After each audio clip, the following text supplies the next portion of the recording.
Flicker, flicker, the candle flame danced merrily in the night. The old woman sat by the windowsill watching the dancing flame.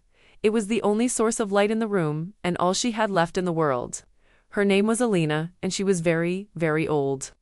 Her wrinkled face and bent back told tales of years gone by, years filled with joy, sorrow, love, and loss.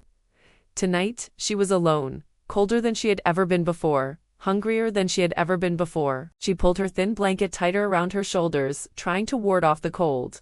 But the cold seemed to be seeping through the blanket and into her very bones. What would tomorrow bring?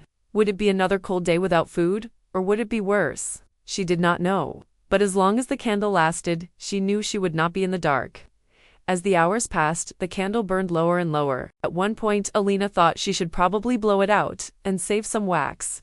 But then she thought, no, I'll use up the last of the wax. I don't need to save anything. It isn't as if I'm going to need anything tomorrow. What is the point of saving the wax? Why not let myself enjoy the light for the last time? Suddenly there was a knock at the door. Alina nearly jumped out of her skin. Who could that be at this hour? She called out. Who's there? A voice responded. Please, ma'am, may I come in? I'm freezing and I just need some help. Alina hesitated. She really should not open the door. But how could she say no to such a desperate plea? Slowly, she got up from her chair, shuffled over to the door, and opened it a crack. There on her doorstep was a young girl, no older than 8, dressed in rags, shivering and soaking wet. Alina took one look at the girl and immediately felt a pang of sympathy. She ushered the girl in and closed the door behind her. The girl looked around the room and saw the candle flame dancing in the darkness. She walked slowly towards it, mesmerized by the dancing light. Alina noticed the girl staring at the candle and asked, Do you want me to blow it out? If you want more wax, I can give you some. The girl looked at her and said, No, ma'am, please don't blow out the candle. May I have some water, please? I'm so thirsty. Alina nodded and went to get the girl some water. When she returned, the girl drank the water in one gulp and thanked Alina. Then she sat down on a chair by the flickering candlelight. Alina watched the girl for a moment, then asked, Why did you come here? The girl looked at Alina and replied softly, I saw your light, and I thought maybe you could help me. Alina felt a surge of protectiveness towards the child. She brought out some blankets and wrapped them around the girl. You stay here and warm yourself by the fire, my dear. You'll feel better after a good night's rest. The girl smiled and snuggled into the blankets. As the minutes turned into hours, the candle burned lower and lower, threatening to go out at any moment. Alina stirred the embers in the fireplace to make sure they didn't die out for the night. Every now and then, she would glance at the girl to make sure she was okay. The girl must have been asleep for some time now. She looked peaceful with her mouth slightly open and her chest rising and falling steadily. Suddenly, the girl sat bolt upright in the chair. Alina gasped and asked, Are you all right? What's wrong? The girl looked around her and exclaimed, Oh, I'm so sorry, ma'am. I didn't mean to wake you. I just had a terrible dream, and I thought maybe you could help me. Alina, still half asleep, asked, What's wrong? The girl took a deep breath and began to speak. In my dream, I was lost in a dark forest and I couldn't find my way out. I was scared and alone. Then suddenly I saw a light in the distance and I ran towards it.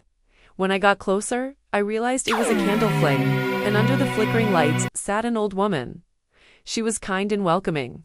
She gave me water to drink and blankets to keep me warm. And then she told me not to worry, because she would protect me and help me find my way out of the forest. But then the candle flame started to dwindle, and I woke up. Alina felt a lump forming in her throat. She reached out and touched the girl's shoulder. Don't worry, my dear, she said softly. You're safe here. No one will hurt you while you're here. Alina felt a sense of purpose come over her. She might be old and weak, but she could still offer comfort and protection to this child. As the first rays of sunlight peeked through the window, Alina woke up. She stretched out her stiff old bones and got up from her chair. She looked over at the girl who was still fast asleep. With a gentle smile on her face, Alina went to get some water and a piece of bread for the girl. She placed the water and bread on the table next to the chair and then sat down. The girl woke up and saw the water and bread. Oh, thank you, ma'am, she said.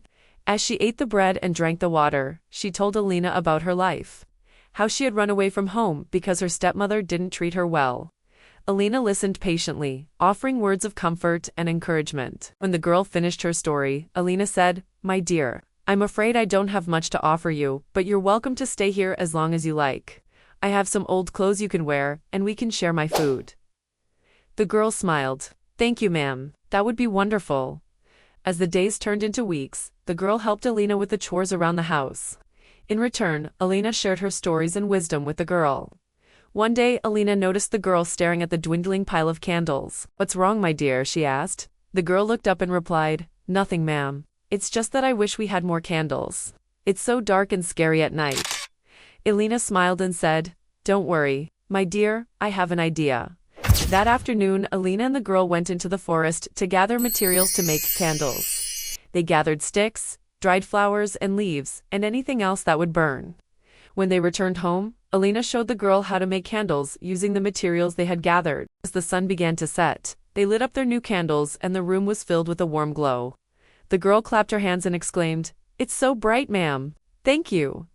Alina smiled and said, It's nothing, my dear. Just remember, even the smallest flame can bring light into darkness. The next morning, Alina woke up to the sound of someone at the door.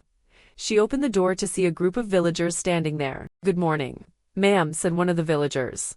We heard that you've been helping out a young girl who's been living in your cottage. We wanted to ask if you could let her come play with our children. Alina smiled and said, Of course. Why don't you come in and have some tea first? As the villagers entered the cottage, they were stunned by the sight that greeted them. The room was filled with homemade candles, and the sweet smell of honey and spices filled the air. Alina and the girl greeted them warmly and offered them tea and pastries. One of the villagers, who was also the girl's stepmother, looked at the girl with a newfound respect.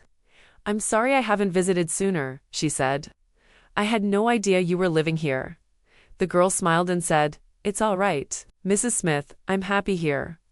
After the villagers left, Alina turned to the girl and said, You see, my dear, when we share what little we have, we can bring light into the world in ways we never imagined. The girl hugged Alina tightly.